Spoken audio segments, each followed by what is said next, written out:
Bienvenido a Casa sobre la Roca, Iglesia Cristiana Integral. Queremos que conozcas a Jesús y que ese encuentro transforme tu vida por completo. El 2018 es el año de la Reforma Integral y hoy Dios tiene un mensaje especial para ti. Es tiempo de disponer tu corazón. Bienvenido. Gálatas 6, versículo 7 al 8, lo vamos a leer todos juntos, está en el Nuevo Testamento.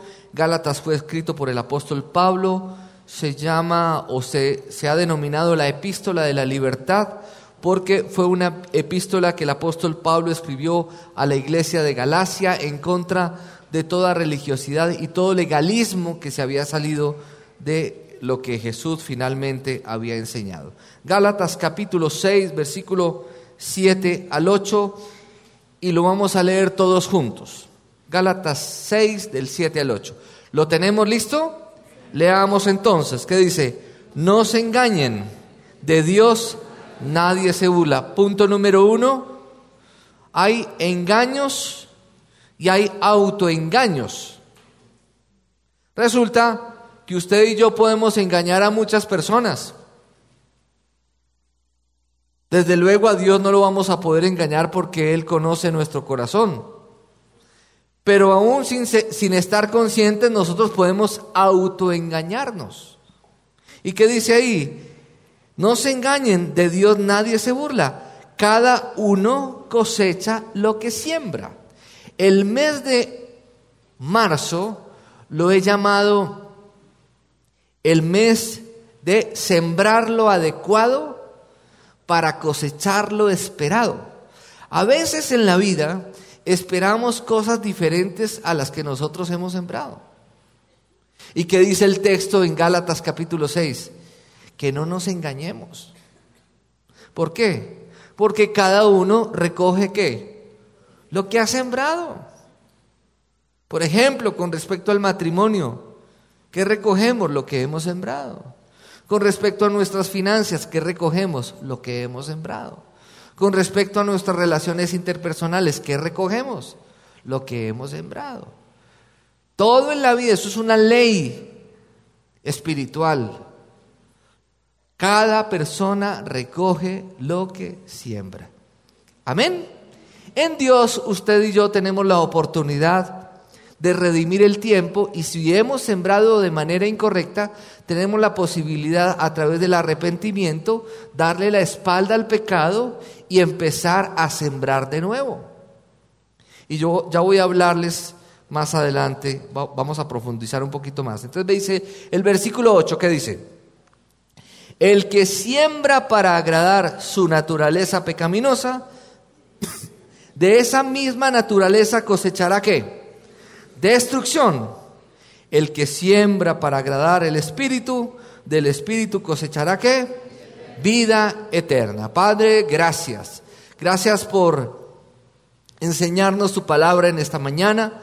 Yo te pido que la revelación de tu Santo Espíritu llegue a cada uno de nosotros y que al ser confrontados con la verdad podamos vivir una vida en libertad como tú la diseñaste para nosotros desde la eternidad y la reafirmaste al morir en la cruz por nuestros pecados, Señor.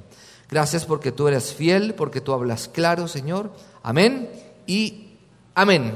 Diga conmigo, hay que sembrar lo adecuado para cosechar lo esperado. Cuando hablamos del principio de la siembra y la semilla, a veces asociamos eso con la teología de la prosperidad. Porque eso es algo que se ha manejado y se ha manipulado la palabra de Dios. Aquí ni hablamos de teología de prosperidad, ni hablamos de teología de la pobreza. Aquí nosotros seguimos una teología integral, en donde a las personas les enseñamos que Dios tiene un bienestar para ellos, pero ese bienestar se va a ver reflejado como producto de una vida de obediencia a Dios en todos los aspectos de su vida. En el ámbito emocional, en el ámbito espiritual y en el ámbito personal. Muy bien, vamos a ver Mateo 7:12 en la siguiente imagen. Hay una ley que está en el libro de las llaves del poder, que son 13 claves para una vida en plenitud, que se llama la ley de la causalidad. También se conoce en En el ámbito social también se conoce como la ley del boomerang. Es decir, lo que usted haga a otros, eso mismo le van a hacer a usted. ¿Cierto? Si usted procura el bien de otros, ese bien usted lo va a recibir. ¿Por qué? Porque lo leíamos ahorita. Todo lo que nosotros sembremos, eso finalmente es lo que usted y yo vamos a recoger. Eso se conoce también como la ley de la causalidad. Toda causa tiene un efecto. Eso lo conocen muy bien los ingenieros, los físicos, los matemáticos. Y Mateo 7:12, ¿qué dice? Quiero que lo leamos todos porque ese texto se conoce como la regla de oro. Si usted quiere seguir una regla de oro que lo va a llevar a tener éxito en todo lo que usted emprende en la vida, aplique ese versículo. ¿Y qué dice el versículo? Así que en todo, no en algunas cosas, en todo, traten ustedes a los demás. En todo, traten ustedes a los demás, tal y como quieren que ellos los traten. De hecho, esta es la ley y los profetas. A veces queremos ser tratados de una manera diferente a la que nosotros tratamos a otros. Pero ¿qué leímos al comienzo? Que no nos podemos engañar. De Dios nadie se burla. Finalmente cada uno recoge lo que ha sembrado. Dígale al que tiene a su lado, cada cual recoge lo que ha sembrado. Nosotros tenemos una visión muy corta. Somos muy inmediatistas. Queremos ver resultados rápidos. Las personas abren una empresa y al primer mes ya quieren librar la inversión de la empresa. Comienzan un proyecto y a los 3 meses, si no le da resultado, entonces ya están pensando en cerrar el proyecto. ¿Cuánto necesitamos nosotros aprender del Señor?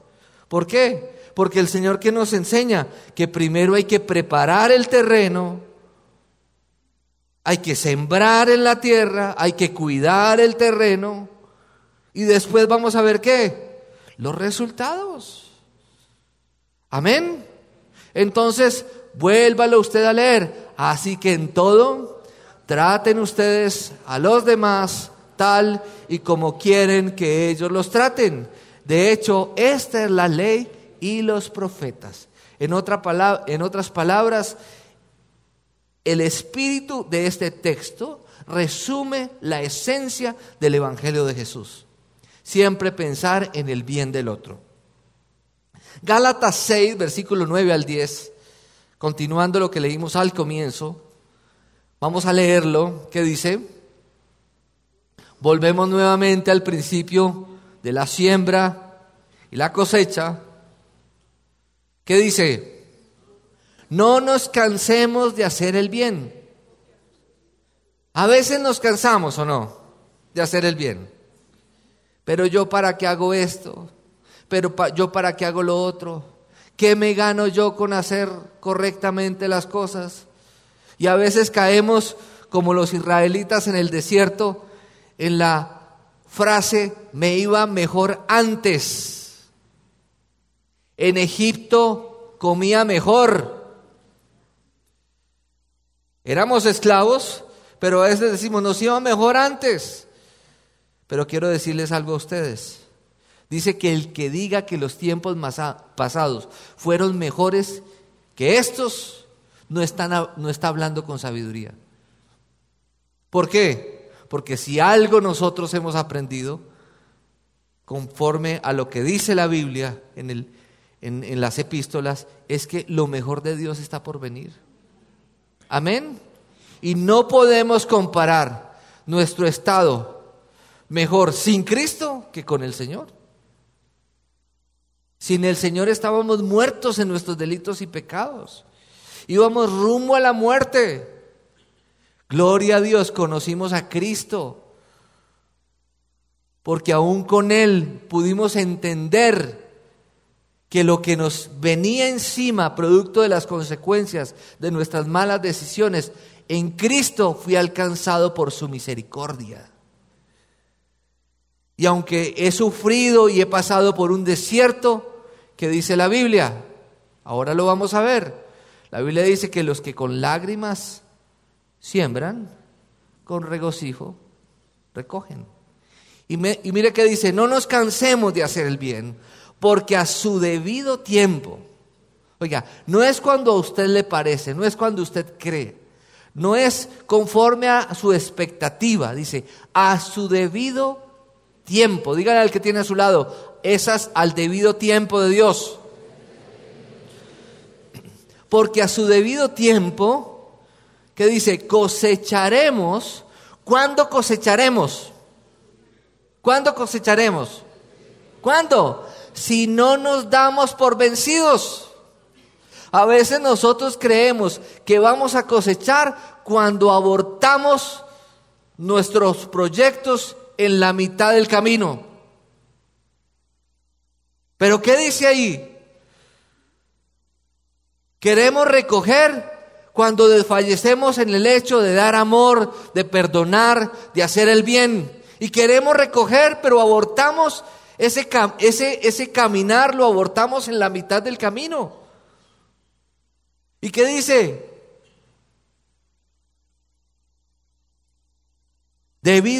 Porque a su debido tiempo cosecharemos si no nos damos por vencidos. ¿Y qué dice después?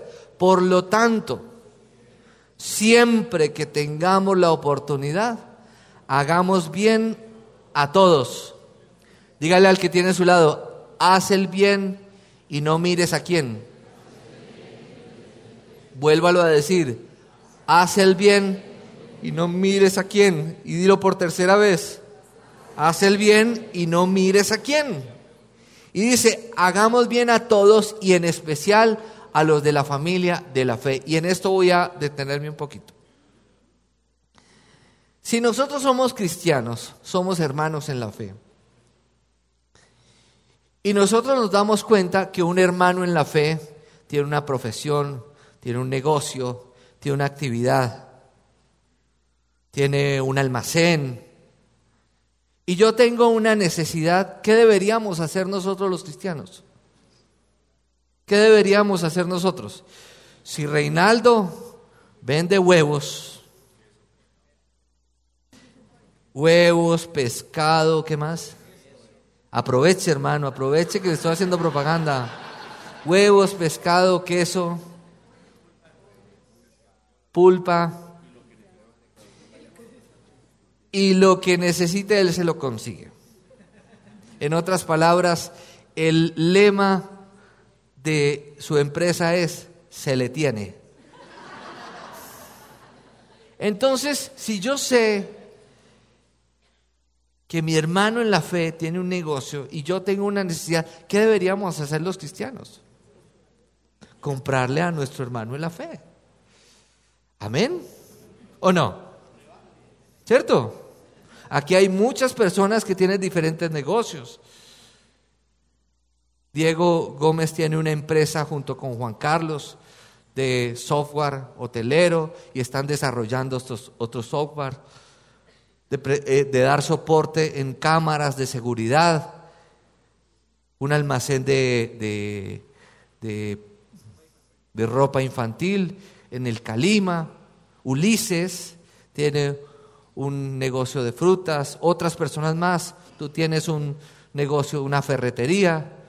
Y muchas otras personas tienen diversas actividades. Juan José es ingeniero, José Alberto es ingeniero, aquí hay arquitectos, administradores de empresas, abogados. ¿Por qué no preferirnos entre nosotros los hermanos en la fe? ¿Cierto? Yo creo que por sentido común eso es lo que deberíamos hacer. Erika y su esposo tienen una óptica también. Alvarito es una persona que le vende lo que quiera. Se lo consigue. Entonces, otras personas también tienen almacenes de textiles. Hay una persona que vende pisos importados de Suecia también. ¿Por qué nosotros entre todos no bendecirnos y preferirnos entre nosotros? Amén, iglesia. Porque finalmente eso es lo que dice la Biblia. Y qué bendición sería poder nosotros desarrollar esa cultura dentro del pueblo de Dios. Que entre nosotros podamos ayudarnos. Amén. Eso sí, tengan cuidado con aquel que viene y le dice: es que yo soy de la iglesia, fíeme. No. Como el señor que fue a pedir la carne, a que le fiaran la carne, y el dueño de la carnicería, que era cristiano, le dijo: somos hermanos en la fe, pero no en la carne. Entonces, mucho cuidado con eso. Salmo 126, versículos 5 al 6, en la diapositiva está. Mire, léalo por favor, ¿qué dice? ¿Qué dice el subtítulo? Dice: el costo de la siembra. El costo de la siembra es que la vida no es fácil. No es fácil emprender un matrimonio, no es fácil empezar una empresa, no es fácil empezar un proyecto, no es fácil empezar una relación de amistad, no es fácil. Todo tiene un costo en la vida. No es fácil el caminar con el Señor. Pero ¿qué dice? El que con lágrimas siembra. ¿Será que nosotros hemos sembrado con lágrimas? Póngase a pensar en ese negocio, en ese proyecto, en su vida como persona, situaciones en donde usted ha sufrido, pero usted no ha desfallecido, usted ha perseverado. ¿Qué dice? El que con lágrimas siembra. Por ejemplo, la educación de los hijos puede ser a veces dolorosa, y tal vez hemos sembrado con lágrimas en ellos, pero ¿qué dice? El que con lágrimas siembra, ¿con qué? Con regocijo cosecha. ¿Cuándo? Lo leíamos ahora. ¿Cuándo? A su debido tiempo. ¿Qué dice después? El que llorando esparce la semilla. ¿Qué dice después? Cantando recoge las gavillas. No solamente a la iglesia venimos a adorar a Dios, venimos a adorar a Dios, y la adoración a Dios no es simplemente venir a derramar nuestro corazón delante del Señor por mi culpa, por mi gran culpa, y a derramar nuestras tristezas, nuestro dolor, que es importante hacerlo, y es una bendición poder ir ante el altar del Señor y entregar todas nuestras cargas. Pero también nosotros tenemos que venir a la iglesia a agradecer las bondades y las bendiciones del Señor. Y que podamos decir: he llorado, he sufrido, pero también vengo cantando, recogiendo las gavillas, lo que el Señor me da día a día, lo que el Señor me da cada semana, lo que el Señor me ha dado cada mes, lo que he podido gozar de los beneficios por lo que he sembrado durante tanto tiempo. ¿Amén? ¿Queda eso claro? Listo. Y vamos a ver entonces dos opciones, rápidamente. Lo vamos a ver, dos opciones. Entonces vuelvo y les digo, en la vida pueden haber muchas opciones, pero cuando hablamos en términos espirituales, siempre el Señor nos da dos opciones. Y vamos a ver algunos ejemplos. Primero, la vida o la muerte.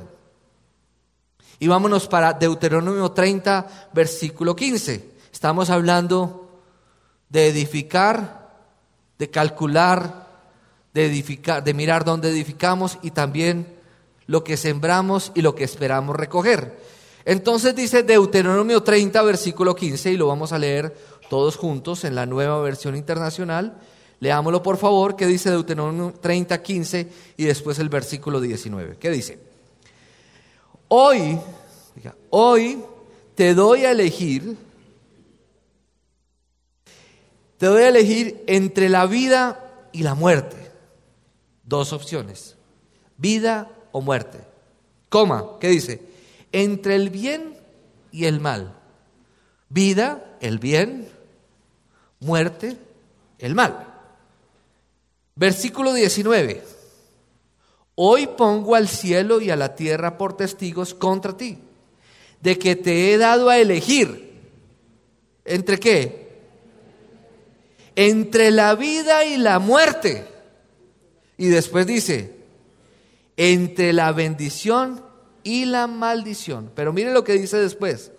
Elige pues la vida para que vivan tú y tus descendientes. Vida o muerte. Segundo, creer o no creer. Yo decido creer o no creer. Yo no puedo decir que creo a medias. O creo o no creo. Y les voy a poner un ejemplo. Los dos ladrones al lado de Jesús cuando Él estaba en la cruz.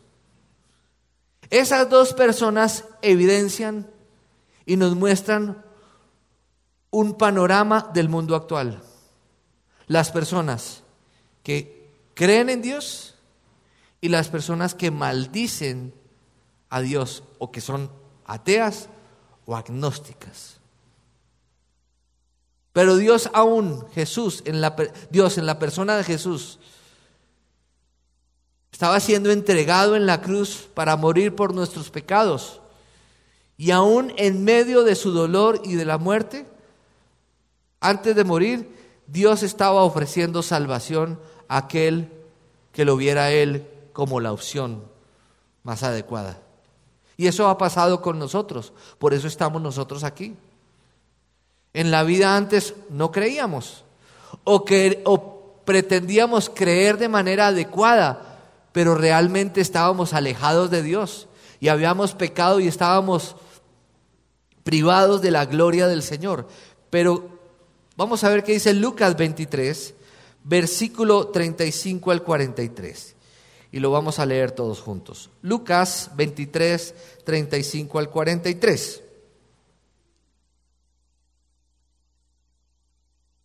Dice, la gente por su parte se quedó allí observando y aún los gobernantes estaban burlándose de él. Salvo a otros, decían, que se salve a sí mismo, si es el Cristo de Dios, el escogido. También los soldados se acercaron para burlarse de él. Le ofrecieron vinagre y le dijeron, si eres el rey de los judíos, sálvate a ti mismo. Resulta que había sobre él un letrero que decía, este es el rey de los judíos. Versículo 39, uno de los criminales allí colgado empezó a insultarlo. ¿No eres tú el Cristo? Sálvate a ti mismo y a nosotros. Pero el otro criminal lo reprendió. Ni siquiera temor de Dios tienes, aunque sufres la misma condena. En nuestro caso el castigo es justo, pues sufrimos lo que merecen nuestros delitos. Este, en cambio, no ha hecho nada malo. Luego dijo, Jesús, acuérdate de mí cuando vengas en tu reino. Te aseguro que hoy estarás conmigo en el paraíso. Le contestó Jesús. Dos hombres en la misma condición, pero ¿cuál fue la diferencia entre los dos? Que uno creyó y el otro no. El que creyó se salvó y el que no creyó se condenó. ¿Saben qué dice la Biblia? La Biblia dice que sin fe es imposible agradar a Dios. Dos opciones, sobre la roca o sobre la arena. Dice la Escritura en Mateo 7, 24 al 27, que nosotros como cristianos tenemos dos opciones para edificar. O edificamos sobre la arena o edificamos sobre la roca. ¿Qué es edificar sobre la arena? Oír la palabra de Dios y no ponerla en práctica. Vendrán circunstancias y la casa se va a caer. O tenemos la otra opción, o edificamos sobre la roca, que es Cristo, obedecemos lo que Dios nos pide, y vendrán las mismas circunstancias que al que edifica sobre la arena, con la diferencia de que nuestra vida va a permanecer. Solamente hay dos terrenos donde edificar. O edificamos sobre la roca, o edificamos sobre la arena. Y quiero hablarles rápidamente sobre los tres tipos de hombres que existen. Estamos hablando de dos opciones y quiero meterme en algo que lo he evidenciado en la iglesia y que inclusive de manera personal es una lucha que a veces a veces tengo, pero en donde tenemos que elegir lo que es correcto. La Biblia nos enseña, a través del apóstol Pablo, distingue 3 tipos de personas en relación con la vida en el Espíritu. ¿Cuáles son esas 3 tipos de personas? El hombre natural, el hombre espiritual y el hombre carnal. Entonces, cuando hablamos del hombre carnal, no es que tiene mucha carne alrededor, o no es que es muy musculoso, o no es que le encanta los asados. Vamos a ver qué dice la Biblia al respecto. Entonces, el hombre natural. ¿Quién es el hombre natural?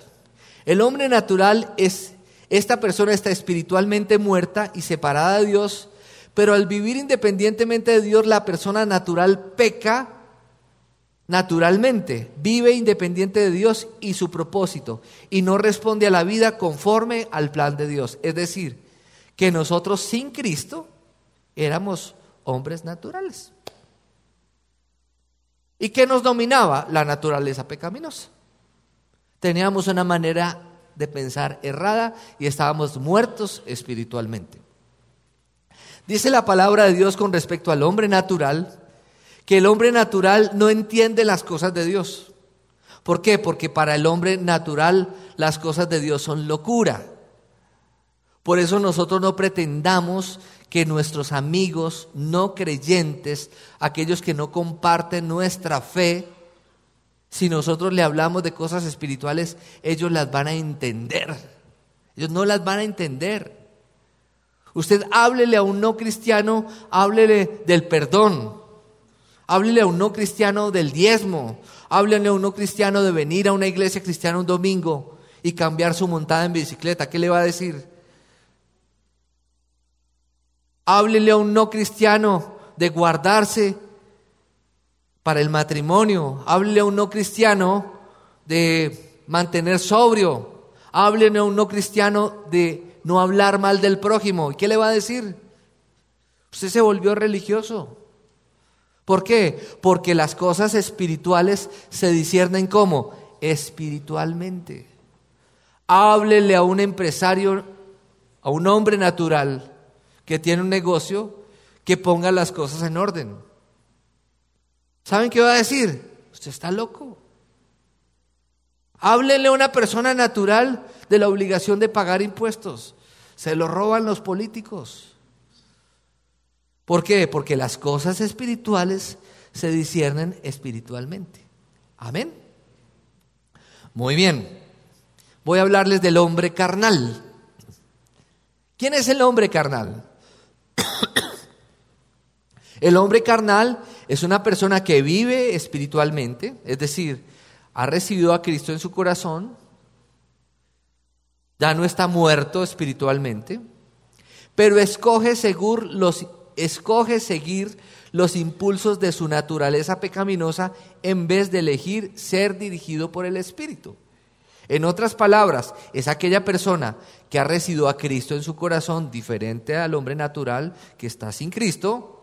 Ha recibido a Cristo en su corazón, viene a una iglesia cristiana, ha nacido de nuevo, pero no ha crucificado su naturaleza pecaminosa, sino que sigue viviendo su vida como antes. En celos, iras, contiendas, disensiones, peleas. Y la vida de esa persona carnal es peor que cuando no conocía a Cristo. ¿Por qué? Porque cuando una persona se deja dominar por su naturaleza pecaminosa, Satanás gobierna su vida. No estamos hablando de que Satanás lo tenga poseído, pero sus emociones, sus pensamientos van a ser guiados ¿por qué? Por una naturaleza pecaminosa que lo que hace es llevarnos a caminar en contravía con lo que Dios tiene para nosotros. Tercero, no sé, seguramente usted está pensando cuál de los dos es natural. Espero que usted sea una persona espiritual. El hombre espiritual. A veces creemos que el hombre espiritual es el que camina por las nubes, el que tiene alas en la espalda, el que habla aleluya, Aleluya, aleluya, aleluya. Hola hermano, hola, ¿cómo estás? Muy bien, bendecido. ¿Y cómo va tu vida? El Señor es mi pastor, nada me falta. ¿Y qué hubo del problema que tenías? Clama a mí, yo te responderé y te daré a conocer cosas grandes y ocultas que tú no conoces. Últimamente te había visto preocupado. El Señor dice, entrega mis cargas a mí y yo te daré descanso. Y anda con la Biblia bajo el brazo, es religioso. Pero ¿qué pasa? En sus reacciones se la pasa peleando con todo el mundo, no paga los impuestos, es mal hablado, critica, es mal marido, es violento. Y dice, a mí me encanta la iglesia. Pero les voy a decir una cosa, a usted no lo hace cristiano asistir a una iglesia. Así como un carro no es carro por parquearse en un parqueadero.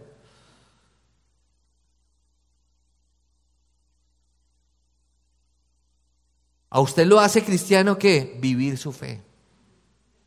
Y vivir una vida en el Espíritu. Amén, iglesia.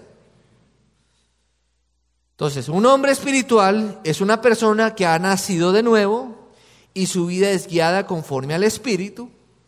Vive crucificando la naturaleza pecaminosa y es lleno por el Espíritu de Dios. Neil Anderson, aquel gran hombre norteamericano que durante 12 años su esposa estuvo bajo una depresión impresionante, era ingeniero aeroespacial cristiano, tuvo que salirse de su trabajo y dedicarse tiempo completo a cuidar a su esposa en medio de la depresión. Dios le dio la revelación y es lo que se conoce como el ministerio Libertad en Cristo. Y él, cuando habla de la lucha del creyente y habla específicamente de la lucha del creyente del espíritu y la carne, pone el ejemplo entre un perro negro y un perro blanco. Y la pregunta es, los dos perros se ponen a pelear, ¿cuál perro gana la pelea? El que esté mejor alimentado. En otras palabras, si alimentamos el espíritu, vamos a salir avante en medio de las tentaciones. Pero si alimentamos la naturaleza pecaminosa, ¿qué va a pasar? Vamos a actuar conforme a nuestra naturaleza pecaminosa. Y vamos ahora a ver las últimas dos opciones, ¿cuáles son? La naturaleza pecaminosa o el espíritu. Y vámonos para Gálatas 5, 16 al 25 y lo vamos a leer todos juntos. Gálatas 5, 16 al 25.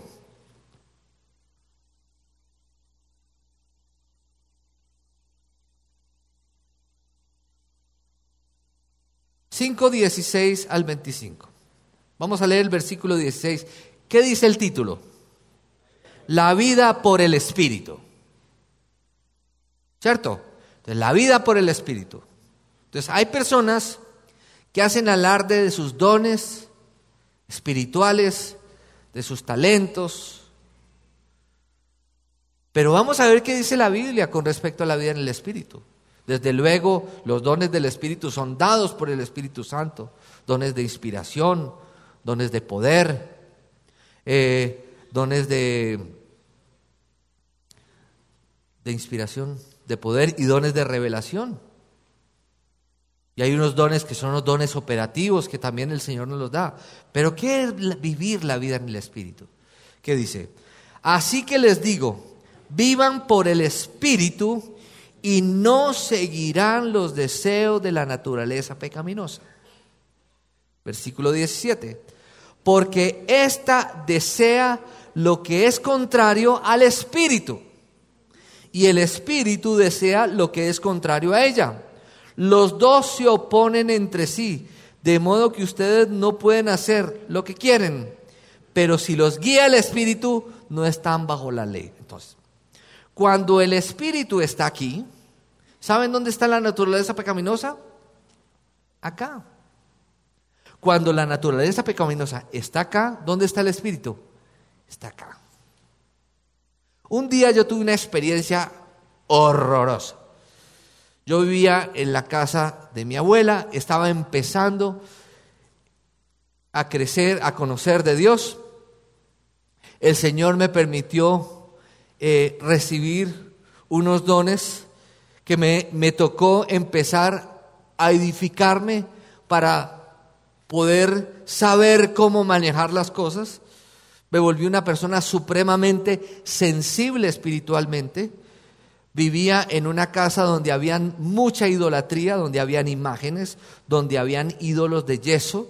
Vivía en la casa de mi abuela, una mujer que seguía la religión tradicional y era muy idólatra, donde todo el tiempo se prendían velas a los santos y todas esas cosas. Todos los días se iba a misa. Y yo vivía en ese ambiente. Yo había empezado a conocer del Señor. Y yo veía presencias en mi casa, veía sombras en la noche, no podía dormir muy bien. Fui muy atacado por mi fe, porque había una tradición y yo había venido a cambiar esa tradición. Entonces hubo mucha oposición y habían situaciones que me exasperaban frente a comentarios injustos, comentarios irresponsables con respecto a mi fe. Y un día en medio de eso llegué a la casa, llegué de trabajar, me senté en la cama, me puse a orar, estaba triste. Yo llegué a pensar, lo mejor es irme de acá, mirar a ver, de pronto conseguir una habitación antes de casarme, buscar a ver, mientras me caso, ir a algún lugar para que no me frieguen la vida por mi fe. Y estaba yo en esas, y estaba sentado orando en el cuarto donde yo estaba. Había una imagen de la Virgen María grandísima. Ese era el espaldar de la cama, pero como no era mi casa, yo tenía que respetar. Entonces estaba yo ahí, cuando de pronto estaba yo sentado y yo sentí que alguien se me sentó al lado. Y yo me puse a orar y yo empecé a sentir el clima, empecé a sentir la temperatura fría, como cuando usted entra como a un lugar donde hay muerte, una sensación como de algo frío, horrible. Entonces yo llegué y abrí el ojo y miré al lado y vi que nadie se sentó y a mí el corazón se me puso así. Entonces recordé lo que me habían enseñado en la iglesia con respecto a las armas para vencer a Satanás y me puse a orar y en el nombre de Jesús. Pero mientras yo oraba, yo escuché audiblemente que lo que había al lado hizo así, como si me estuviera oliendo. Finalmente oré y se fue. Y nunca más me volvió a pasar. Después con el tiempo entendí. ¿Por qué? Porque el diablo, para ser efectivo en su ataque, si somos carnales, ahí viene. Pero si somos espirituales, no tiene cabida en nosotros. Amén. Por eso tenemos que tener cuidado con nuestras reacciones. Porque aunque un cristiano no puede ser poseído, un cristiano sí puede dar lugar a Satanás cuando vive una vida en la naturaleza pecaminosa. Vamos a mirar entonces el siguiente versículo. Y vamos en versículo 19. ¿Qué dice? Las obras de la naturaleza pecaminosa se conocen bien. Inmoralidad sexual, impureza y libertinaje, idolatría y brujería, odio, discordia, celos, arrebatos de ira, rivalidades, disensiones, sectarismos y envidia, borracheras, orgías y otras cosas parecidas. Les advierto ahora, como antes lo hice, que los que practican tales cosas, ¿qué? No heredarán el reino de Dios. Dice las obras de la naturaleza pecaminosa. Y dice que los que practican tales cosas no heredarán el reino de Dios. ¿Cuántas veces usted, viniendo a la iglesia, ha practicado estas cosas? Usted no está viviendo una vida en el Espíritu. Usted está viviendo una vida en su naturaleza pecaminosa. Yo muchas veces he dado lugar a arrebatos de ira, a disensiones familiares. ¿Y qué he hecho? He abierto puertas. Pero gracias a Dios, Dios me permite ser redarguido en mi error y poder cambiar mi camino y elegir caminar en el Espíritu. Entonces siempre hay dos opciones, queridos. Y si hablamos de estas dos opciones, ¿cuáles son? O la naturaleza pecaminosa o la vida en el Espíritu. Amén. La vida en el Espíritu nos da bendiciones. La vida en la naturaleza pecaminosa nos da ¿qué? Maldiciones. La vida en el Espíritu, edificar nuestra casa sobre la roca. La vida en la naturaleza pecaminosa, edificar la casa sobre la arena. La vida en el Espíritu, vida y vida en abundancia. La vida en la naturaleza pecaminosa, muerte. Versículo 22.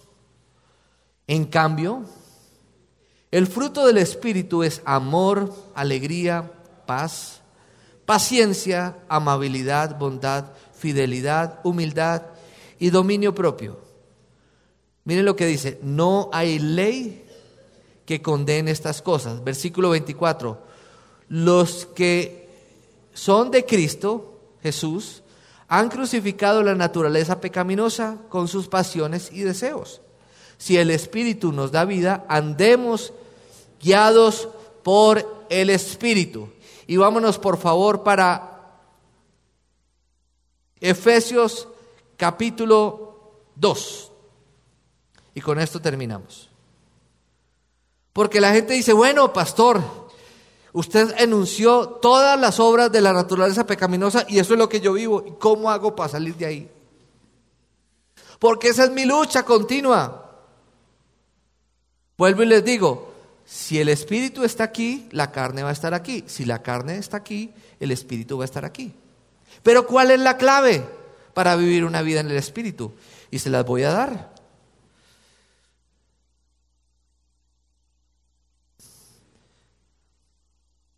Efesios 2. Vamos a ver si es ese porque no lo tengo escrito.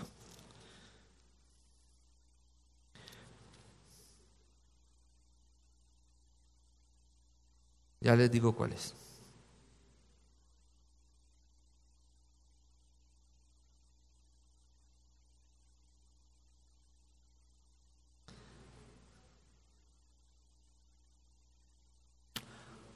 No me acuerdo, pero se los voy a decir de memoria. Se me vino a la cabeza, no lo tenía escrito, pero se los voy a decir. Para nosotros, el vivir debe ser Cristo. Entonces, dice: ya no vivo yo, sino que ahora Cristo vive en mí. Y lo que yo vivo en Cristo, no lo vivo en la carne, sino en el Espíritu. Amén. Entonces, ¿cuál es la clave para vivir una vida en el Espíritu? Y poder sembrar lo adecuado y poder cosechar lo esperado. ¿Cuál es? Crucificar nuestra naturaleza pecaminosa con nuestros malos deseos. Que no sean mis deseos, sino que prevalezcan los deseos de Cristo. Amén. Nosotros vivimos vidas crucificadas. Y cuando yo digo vidas crucificadas, no estoy hablando de vidas incapaces de lograr cosas. Cuando hablamos de vidas crucificadas es que hemos sido crucificados con Cristo. Lo muerto de nosotros, lo que nos aleja de Dios, tiene que ir a la cruz para que nosotros podamos vivir esa vida en plenitud que finalmente Cristo pagó para nosotros. Amén, iglesia. Entonces, rápidamente vamos a repasar las dos opciones que siempre vamos a tener. ¿Cuáles son? ¿Me las recuerdan? La vida o la muerte, creer o no creer, sobre la arena o sobre la roca, y la naturaleza pecaminosa o el espíritu. Pero ¿saben qué es lo mejor de todo? Que nosotros somos los que elegimos. Somos nosotros los que elegimos. Dios no elige por nosotros, porque Dios es soberano y respeta nuestra voluntad. Amado Dios y Padre, gracias, Señor, te damos por recordarnos cosas que tal vez habíamos olvidado. Gracias por enseñarnos la esencia de la sencillez del Evangelio, que es simplemente escoger entre dos opciones. Y gracias porque nos has entregado tu Espíritu para poder elegir correctamente. Hoy reconocemos, Señor, que a veces flaqueamos con respecto a nuestra naturaleza pecaminosa. Y de manera a veces involuntaria, u otras veces voluntariamente, cuando descuidamos nuestra vida en el Espíritu, abrimos puertas y eso nos genera problemas e inconvenientes. Pero hoy tomamos la decisión correcta, Señor, de caminar junto a ti y vivir la vida en el Espíritu, porque esa vida en el Espíritu es la que nos lleva a permanecer, Señor. Gracias porque todo lo podemos en Cristo que nos fortalece, porque a veces queremos hacer el bien y parece que el mal nos dominara, Señor, pero hay una ley mucho más fuerte, que es la ley del Espíritu que habita en nuestro corazón, en donde para que esa ley se potencialice en nosotros tenemos que morir a nosotros mismos para que prevalezca Cristo en nosotros y podamos caminar en esa libertad que diseñaste, Señor. Bendito y alabado sea, Señor. Oramos por la iglesia, Casa sobre la Roca. Te pedimos una iglesia llena de tu Espíritu, una iglesia espiritual, una iglesia que discierna tus caminos, una iglesia, Padre eterno, Señor, que sea rendida a tus pies, Señor. Una iglesia, Dios del cielo, que sea guiada por tu Santo Espíritu, Señor, en todas las decisiones que tiene que tomar. Bendice cada hogar, cada familia, Señor. Si hay luchas, si ha habido conflictos, si ha habido brechas, si ha habido muros y murallas que se han levantado producto de sembrar en la carne, Señor, hoy, Dios mío, decidimos sembrar en el Espíritu, mi Dios, y que esas ruinas sean reconstruidas, mi Dios, para que se pueda fortalecer, Señor, cada hogar, cada matrimonio, cada familia, cada relación, cada corazón, Señor, en este lugar, Dios. Sabemos que Dios llegó a tu corazón con una palabra especial. Repite en voz alta, después de mí, esta sencilla oración. Amado Jesús, te doy gracias. Reconozco que soy pecador, pero también reconozco que tú, Jesús, eres Dios, que te hiciste hombre, moriste y resucitaste. Te abro la puerta de mi corazón.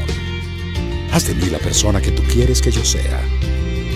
Te recibo ahora mismo como mi Señor y mi Salvador. En Cristo Jesús. Amén. Si acabas de hacer esta oración, la palabra de Dios dice que naciste de nuevo, que eres una nueva persona. Te invitamos a dar el siguiente paso en tu proceso. Somos una iglesia de amor y queremos acompañarte y ayudarte en esta nueva vida. Ingresa a www.casarroca.org. Conéctate, crece, sirve. Seguimos en contacto.